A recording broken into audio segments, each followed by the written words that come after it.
Hello friends, Neha's કિચનમાં તમારું સ્વાગત છે. જય શ્રી કૃષ્ણ.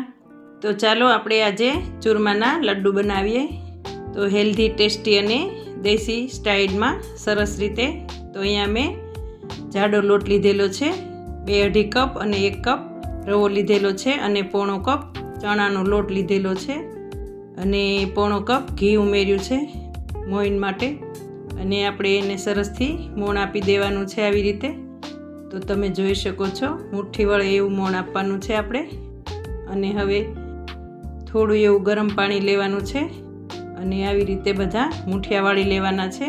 એકહારે લોટ બાંધી નથી લેવાનો. અને અહીંયા તમે જોઈ શકો છો, મેં નાના નાના સરસ મુઠિયા વાળી લીધા છે બધા. અને અહીંયા આપણે સાઈડમાં તેલ ગરમ કરવા મૂક્યું હતું, તો એ પણ સરસ આવી ગયું છે.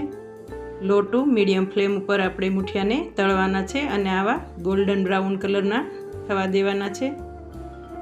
તો આપણે ભાંગીને સાઈડમાં ઠંડા કરવા મૂકી દઈશું. અને અહીંયા મેં 2 ચમચા ઘી લીધેલું છે. થોડા કાજુ આપણે એમાં રોસ્ટ કરી લેવાના છે આવી રીતે. અને અહીંયા મેં બદામ લીધેલી છે, એને પણ સરસ રીતે રોસ્ટ કરી લીધી છે અને એને પણ આપણે ઠંડી કરવા મૂકી દઈશું. તો મારે અહીંયા મુઠિયા બધા તળાઈ ગયા છે અને ઠંડા થઈ ગયા છે. તો થોડા ભાંગીને આપણે એને મિક્સરમાં આવી રીતે ગ્રાઇન્ડ કરી લેવાના છે.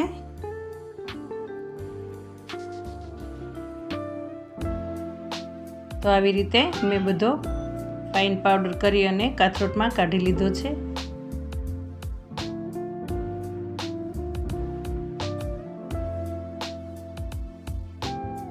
અને હવે આપણે કાજુ બદામના ટુકડા કરી લઈશું. અને અહીંયા મેં ઘી લીધું છે પાક મૂકવા માટે.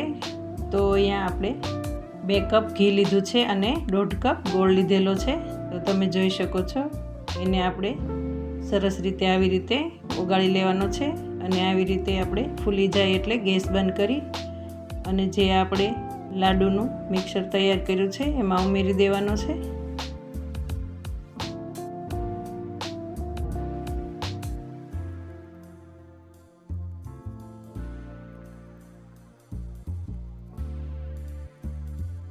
એમાં ઉમેરી દેવાનું છે અને આવી રીતે મિક્સ કરી લેવાનું છે ચમચાથી, કેમ કે બહુ ગરમ હોય. અને હવે આપણે એમાં ડ્રાયફ્રૂટ્સ ઉમેરી દઈશું. અને 3 ચમચી ખસખસ લીધેલા છે એ પણ એમાં ઉમેરી દઈશું. તો તમે જોઈ શકો છો, ચૂરમાના લાડુ એકદમ હેલ્ધી, ટેસ્ટી અને સ્વાદિષ્ટ બનીને તૈયાર થયા છે. તો તમે આવી રીતે એકવાર જરૂરથી ટ્રાય કરજો અને મારા વિડીયોને લાઇક, શેર અને સબસ્ક્રાઈબ કરજો. Thank you.